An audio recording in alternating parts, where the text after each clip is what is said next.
Good morning friends, তোমরা সবাই ভীষণ ভালো আছো তো? আমি কিন্তু খুব ভালো আছি। আমরা আগের দিন যে মেমোরি ইন মার্বেল গল্পটা পড়লাম, সেই গল্পের অ্যাক্টিভিটিগুলো আমরা একসাথে বসে এখন সলভ করব। তোমরা তোমাদের ইংরেজি বইয়ের পেজ নাম্বার 48-এ যাও আর একটা পেন্সিল নিয়ে বসো। আমরা সলভ করা শুরু করি, চলো। তোমাদের অ্যাক্টিভিটি 1 আছে, দেখো। Let's complete the sentences with information from the text. আমাদের গল্পের থেকে কিছু কিছু অংশ নিয়ে আমাদের এই অসম্পূর্ণ বাক্যগুলোকে পূর্ণ করতে হবে। আমরা আগে এগুলো ভালো করে একটু দেখে নিই, পড়ে নিই। এ, তরুণ's grandfather knew a lot about the Taj Mahal because he was, তরুণের ঠাকুরদা তাজমহল সম্পর্কে অনেকটা জানতেন। কারণ কি? কারণ তিনি একজন অবসরপ্রাপ্ত শিক্ষক ছিলেন।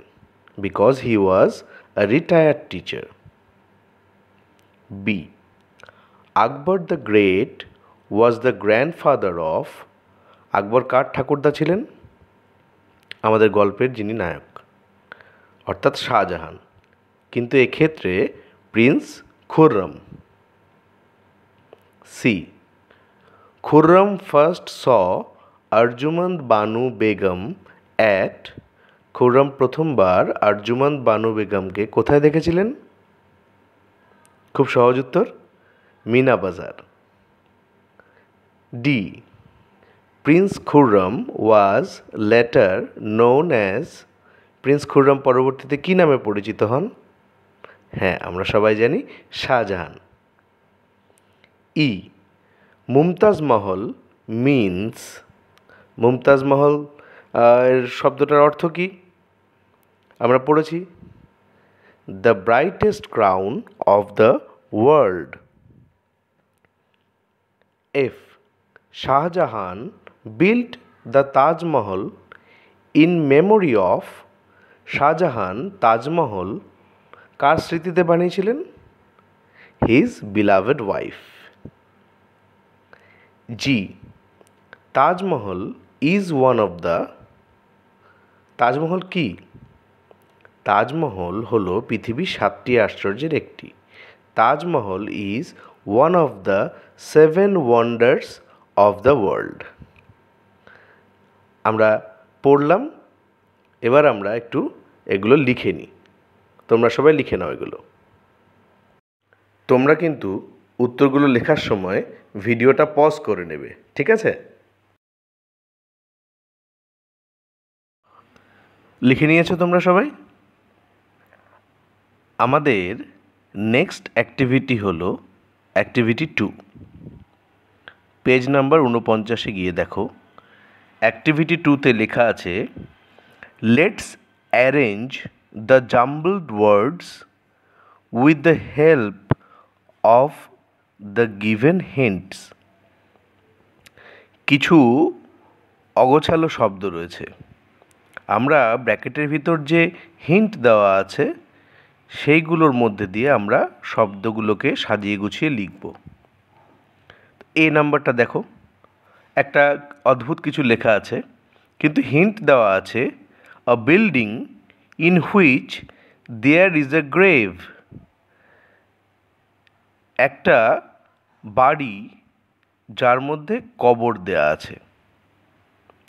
আমরা খুব ভালো করে জানি শব্দটা কি, মজেলিয়াম, আমরা পড়েছি।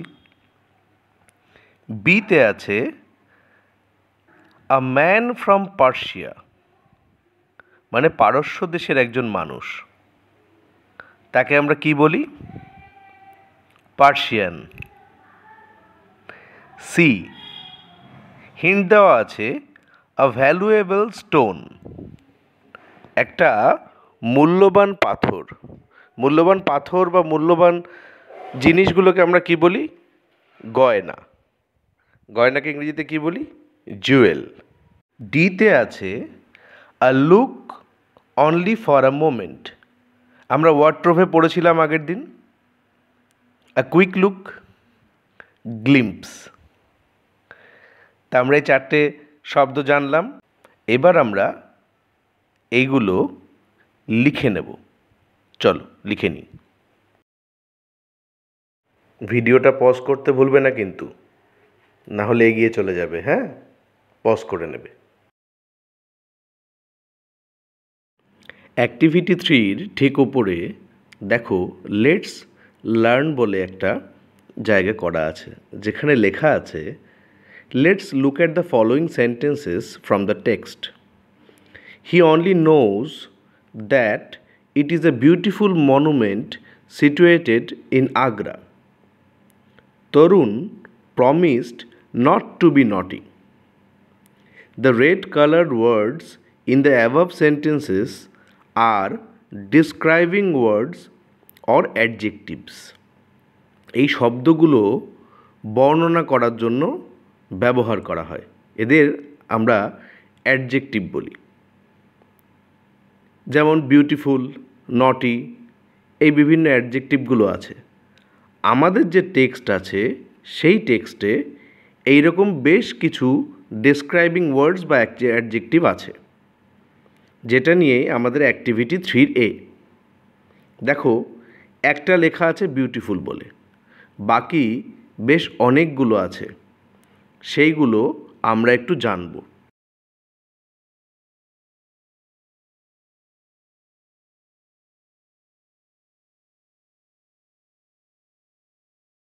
নেক্সট পেজে তোমাদের আছে activity 3B। Let's make sentences with the adjectives given below. নতুন কিছু অ্যাডজেক্টিভ দেওয়া আছে, যেগুলো দিয়ে আমাদের বাক্য রচনা করতে হবে।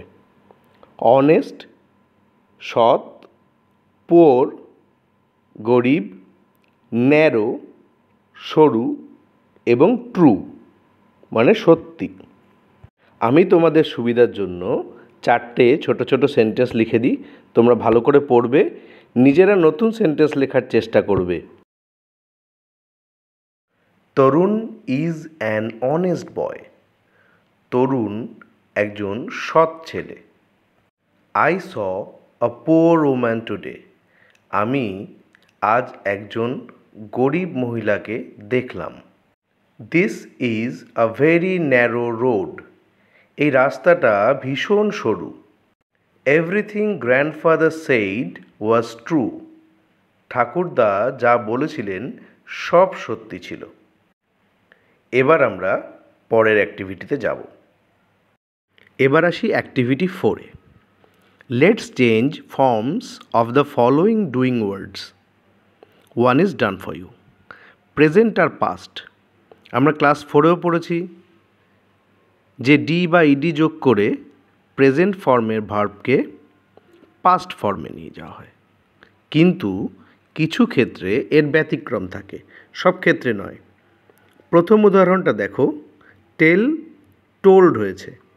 এখানে কিন্তু ডি বা ইডি যোগ করে পাস্ট ফর্ম আসেনি, শব্দটার মধ্যেই কিছুটা চেঞ্জ আছে। ঠিক পরেরটা স্মাইল। স্মাইল হাসি, এর পাস্ট ফর্ম কি? হেসেছিল, আগের ঘটনা। স্মাইলড, এখানে কিন্তু ডি যোগ করেই পাস্ট ফর্ম পেলাম। তার পরেরটা আছে পাস্ট ফর্মে, কট। ক্যাচ অর্থে ধরা, কট অর্থে ধরেছিল। তাহলে ধরেছিল যদি কট হয়, তার প্রেজেন্ট ফর্ম হবে ক্যাচ। নেক্সট প্রেজেন্ট ফর্ম আছে গো। গো অর্থে যায়। পাস্ট গিয়েছিল। গিয়েছিল অর্থে যে শব্দটা আমরা ব্যবহার করি সেটা হলো ওয়েন্ট। শেষেরটা আছে পাস্ট ফর্মে ওয়ান্টেড। ওয়ান্ট অর্থে হলো চাওয়া, ওয়ান্টেড অর্থে হলো চেয়েছিল। তাহলে ওয়ান্টেডের প্রেজেন্ট ফর্ম কী হবে? হ্যাঁ, ওয়ান্ট। তাহলে আমরা এগুলো আবার একটু লিখে ফেলি, তোমরা নোট করে নাও।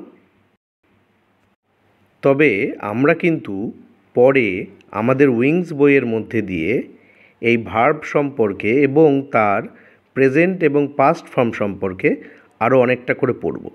আপাতত এইটুকুই। লিখে নাও তোমরা। আজকে এটুকুই থাক, আবার পরের দিন দেখা হবে।